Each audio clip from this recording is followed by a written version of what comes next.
आइए श्याम प्रेमियों, आज एक ऐसे भगत की कहानी सुनाते हैं जो अपने व्यापार में इतना लीन था कि उसे दिन दुनिया की कोई खबर नहीं थी। उसे सिर्फ पैसा पैसा और सिर्फ पैसे के बारे में चिंता थी। उसके घर वाले, उसके परिवार वाले सारे परेशान थे कि सेठ कभी कहीं नहीं जाता, सुबह से लेकर रात तक हर समय पैसे में ही लिपटा रहता है। बहुत दिनों से उसके इष्ट मित्र उसे कहते थे कि तुम हमारे साथ कहीं चलो, अपने बच्चों को लेकर चलो, लेकिन सेठ कहता इसके लिए काफी समय पड़ा है, अभी मुझे सिर्फ पैसा कमाना है। लेकिन एक दिन कुछ मित्रों ने बहुत जोर दिया कि 2 दिन की छुट्टियां हैं, हम खाटू श्याम जी के दरबार में जा रहे हैं, पूरे परिवार को साथ लेकर हमारे साथ चलो। और सेठ उनको ये बात मना नहीं कर पाया और बिना मन के वो उन परिवार वालों और इष्ट मित्रों के साथ खाटू के लिए रवाना हो गया। रास्ते भर वो अपने व्यापार की बातें करता रहा।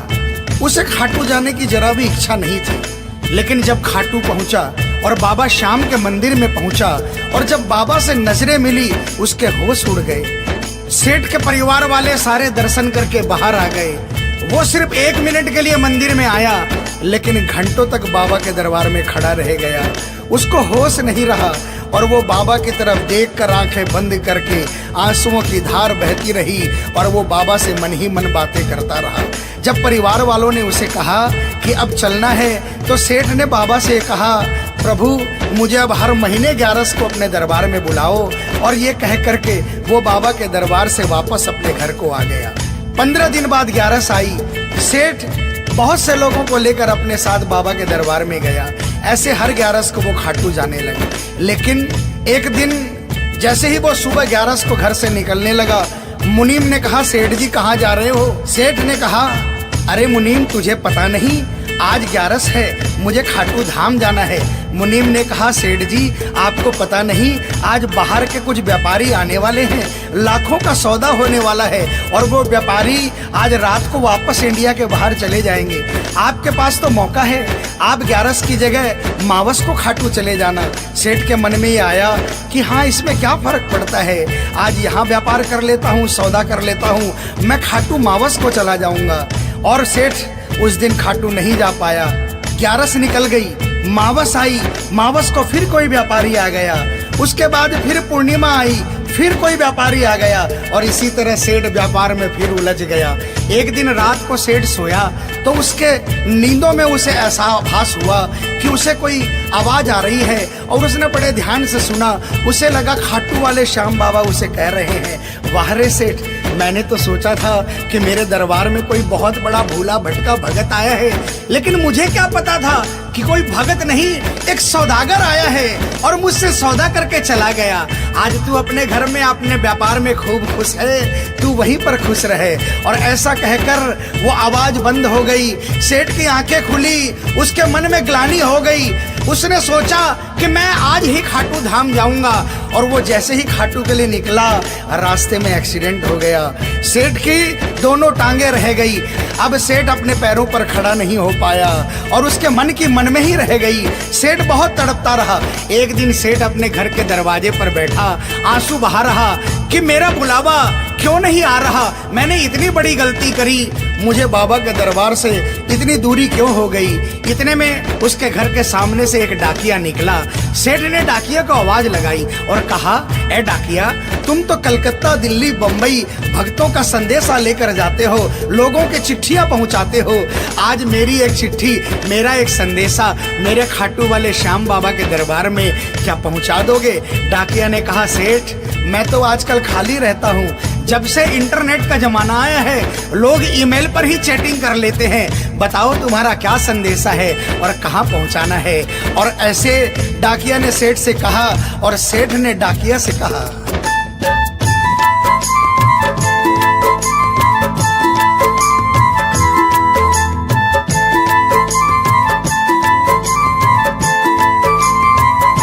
डाकिया जा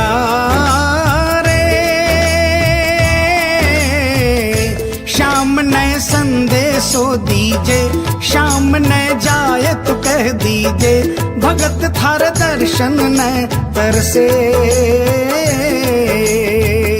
डाकी डाकिया जा रे।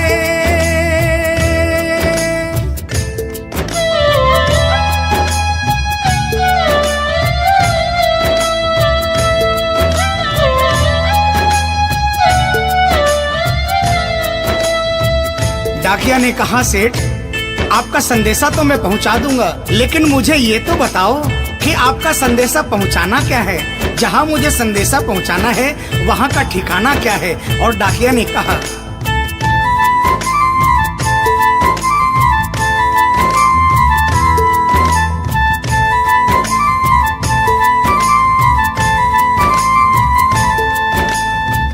कौन से गांव थारो शाम बस्यो है, इतनो माने बता दे सेवक रे।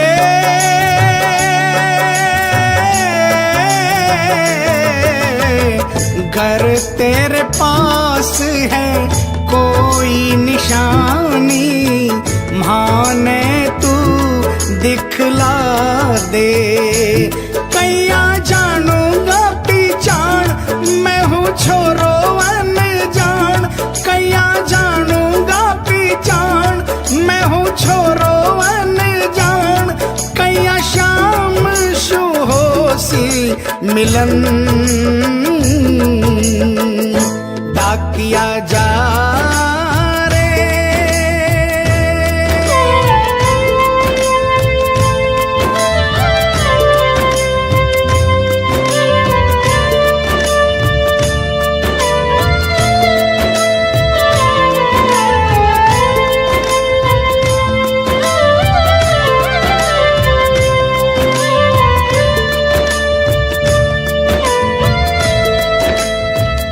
सेठ ने कहा, डाकिया मैं तुझे जिस जगह का ठिकाना बता रहा हूँ वहाँ ऐसा दरबार है जहाँ जो एक बार जाता है वो वहीं का हो जाता है। उस दरबार की खासियत है जो वहाँ पर पहली बार जाता है उसके काम बन जाते हैं। सुन वहाँ का ठिकाना क्या है।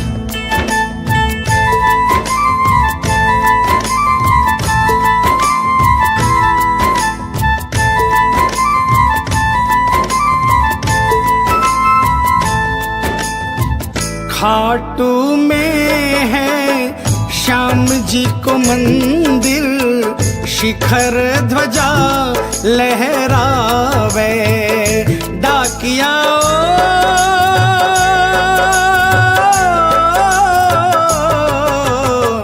ड्योडी पर हनुमान बिराजे, सेवक चंवर ढुलावे। बाके नौबत बाजे द्वार, गूंजे हरदम जय जयकार। बाके नौबत बाजे द्वार, गूंजे हरदम जय जयकार। सज धज बैठो है श्याम सजन, डाकिया जा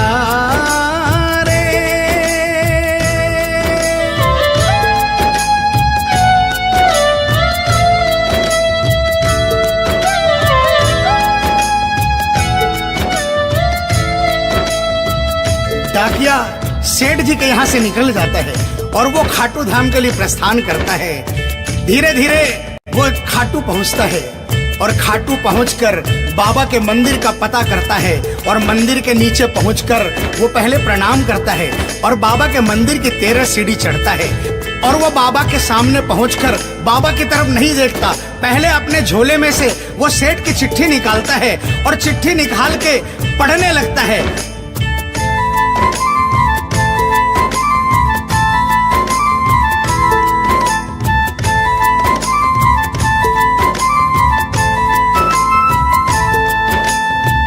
पहुँच गयो दरबार श्याम के, बोलन लाग्यो संदेशो। बाबा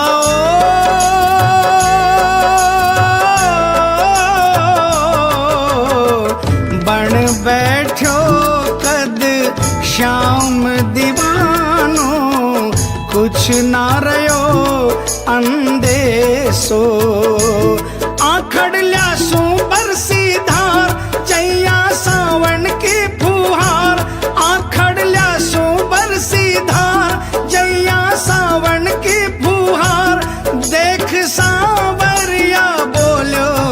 वचन, डाकिया जा रे।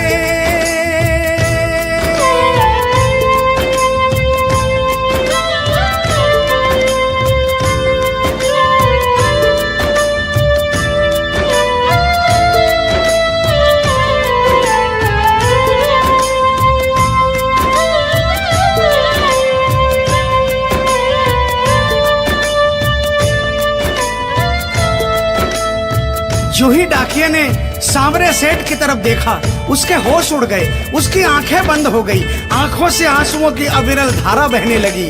उसको ऐसा महसूस हुआ सपने में जैसे कि कोई श्याम प्रभु सिंहासन से उतर कर आ गए। उससे अपने गले से लगा लिया और डाकिया से कहा, कैसे हो डाकिया? डाकिया प्रभु के चरणों में गिर गया, कहा, प्रभु आज मैं धन्य हो गया, इतने वर्षों तक आपके दरबार नहीं पहुंचा, आज सेठ जी के कारण मैं आपके दरबार में पहुंच गया। अब मुझ पर इतनी कृपा कर दो, मुझे अपनी शरण में रख लो। लेकिन बाबा ने कहा, नहीं बेटा, मैं तुझे अपनी शरण में रखूंगा, लेकिन अभी तुझे मेरा एक छोटा सा काम करना है। जिस सेठ ने तुझे ये संदेशा देकर भेजा है, अगर उसके पास मेरा जवाब नहीं गया तो वहां जीते जी मर जाएगा। तू मेरा एक छोटा सा काम कर दे, वापसी संदेशा तू उस सेठ को जाकर दे दे। और बाबा ने कहा,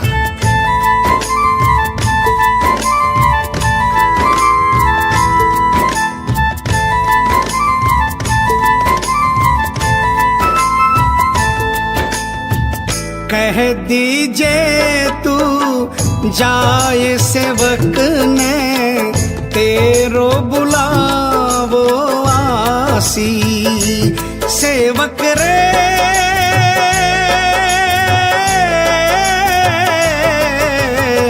सबकी आस पुराऊं तो तू कैया रह पासी।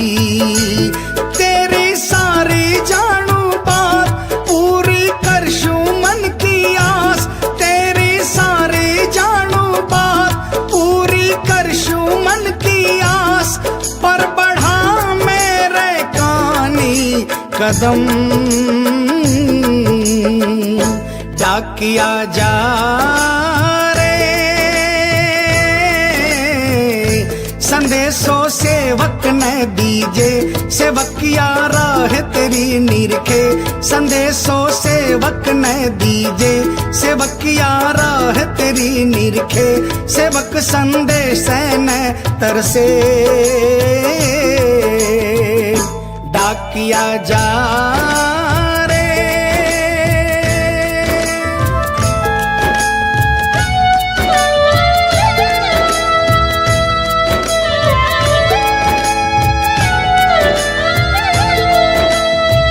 डाकिया श्याम प्रभु के चरणों में प्रणाम करके वापस निकलता है और वो आधी रात को ही सेठ के शहर में आ जाता है।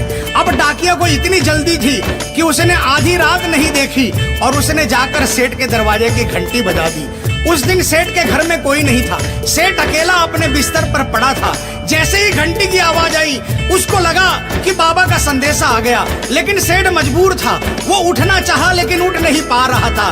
लेकिन अचानक उसने जोरदार जयकार लगाई, हारे के सहारे की। और जैसे ही आवाज आई सेठ के घर में करिश्मा हो गया। सेठ अपने पांव पर खड़ा हो गया, दौड़ कर गया और उसने जाकर दरवाजा खोला। सामने देखा डाकिया खड़ा है। सेठ डाकिया के चरणों में गिर गया और कहने लगा, डाकिया जल्दी बताओ मेरे बाबा ने क्या संदेशा भिजवाया है। और डाकिया ने चिट्ठी निकाली और बाबा के भगत की चिट्ठी का संदेशा निकालकर सेठ के हाथों में थमा दिया। सेठ ने जैसे ही चिट्ठी देखी वो झूम झूम कर नाच नाच कर गाने लगा, आ, आ,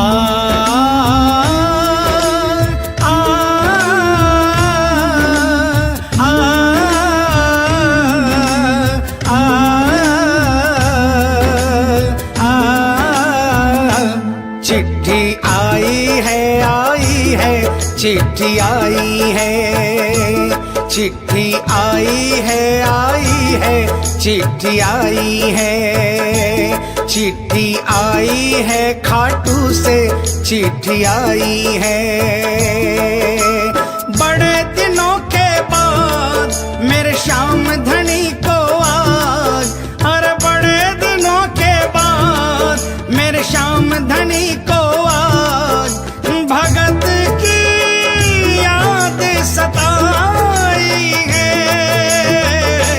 चिट्ठी आई है, चिट्ठी आई है, ओ चिट्ठी आई है, चिट्ठी आई है।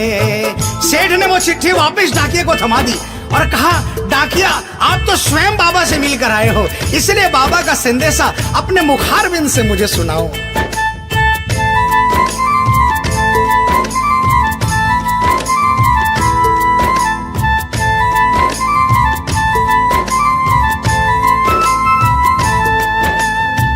सुन संदेशो सांवरिये को मनड़ो घणो हरसायो।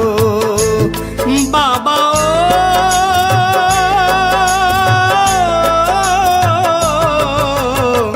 बंध गया पाँव में घूघरिया सा, मन को मोरियो गायो। श्याम बड़ो दिलदार, हो जाओ लेवन ने तैयार। मारो श्याम बड़ो दिलदार, हो जाओ लेवन ने तैयार। महिमा गावे है कमल किशन, क्या किया जा।